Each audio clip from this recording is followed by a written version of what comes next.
Good to see you. Thanks so much for joining us. My pleasure. It's great to be here in the town of the future World Series champion Chicago Cubs. Okay, well, you're feeling it this morning for sure. Steve, we saw half of that ad. We didn't see the whole ad, but what you saw in terms of Hillary Clinton and the focus on children, how effective was it?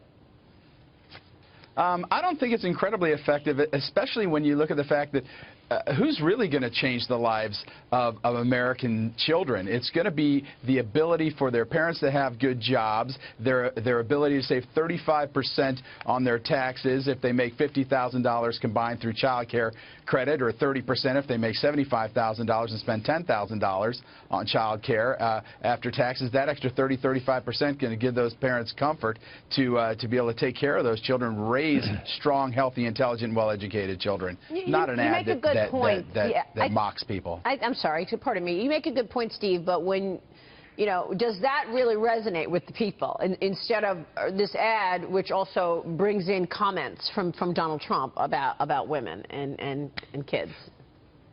Right. I think the American people are a whole lot smarter now. I think what they're really understanding is what are the policies that are going to affect America? How are we going to bounce back? It's tax.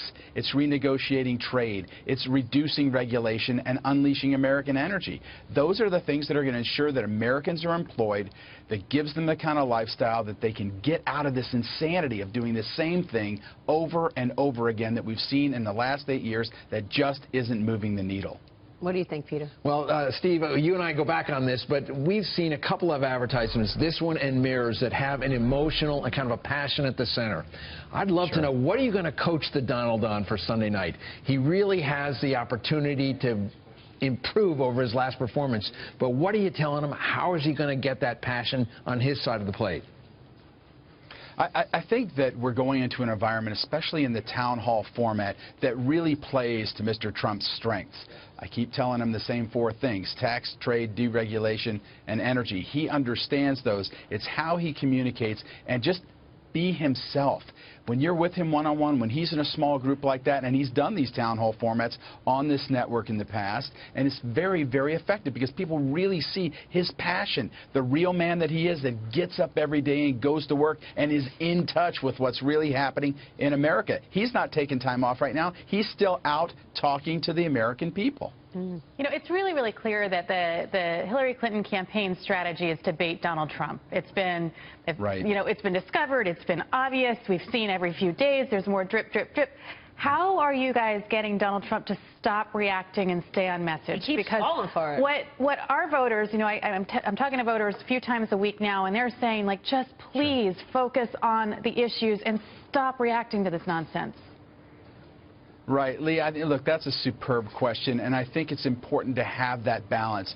I think we need to make sure that these debates stay focused on the key issues. If we get back and forth into the name calling, if we get into the bait and switch that we've seen from Mrs. Clinton, these last couple of meetings, and certainly in the last debate, and the attempt by Senator Kaine to do the same thing very, very unsuccessfully, I think you're going to see that Mr. Trump will handle that very, very well. He connects with the American people on the issues that really matter. It's going to be exciting. I'll be there. I hope to see you guys there. What about this? The NRA says it's going to spend $6.5 million on anti-Clinton, pro-Trump ads. Watch this. Want to get your reaction. A man attacked me in a parking garage, tried to stab me with an 8-inch knife, but I carry a pistol. I fight back. That's why I'm still here. Every woman has a right to defend herself with a gun if she chooses. Hillary Clinton disagrees with that. Don't let politicians take away your right to own a gun. Donald Trump supports my right to own a gun. Defend your rights. Vote Donald Trump for president. What do you think? Will ads like that encourage undecided voters to go to the polls? I think that it's an issue that concerns a lot of Americans, the safety and protection and opportunities for women. And I think there's no better way to represent that than to ensure that they're safe.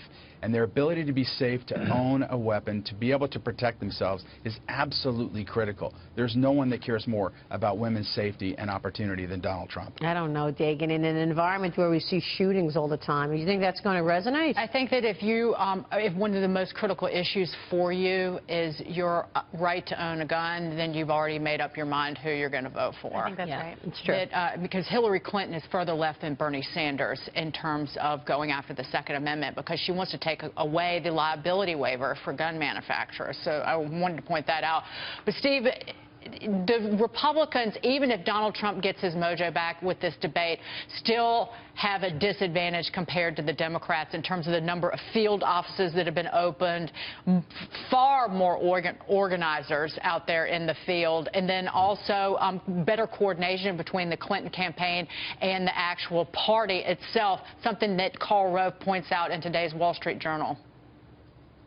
I think you'd be shocked at the motivation and movement of the ground game for Mr. Trump. It's really been most impressive. You take RNC leaders, people like Richard Porter here in Chicago, and RNC leaders throughout the country, and how they've motivated and organized and increased communication with the party itself back in Washington. You're going to see a ground game that you haven't seen it up till this point in the election. The real motivation, the real contact with the folks, and getting folks out there to vote. That's really their plan, and that's what they're executing incredibly well.